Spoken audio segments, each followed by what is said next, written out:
So it's true that the increasing availability of genetic and genomic data has provided a greater level of granularity about the heterogeneity that exists within acute lymphoblastic leukemia.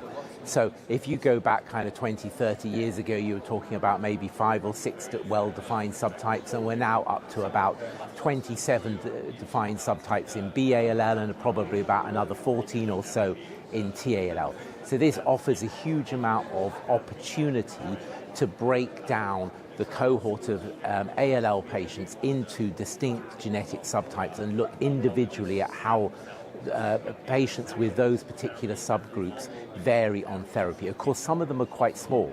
So with the opportunity to kind of dissect it into different subtypes comes the challenge of creating very large cohorts in order to have a sufficient number of patients in each of the subgroups to understand exactly how that group of patients will respond to a particular therapy.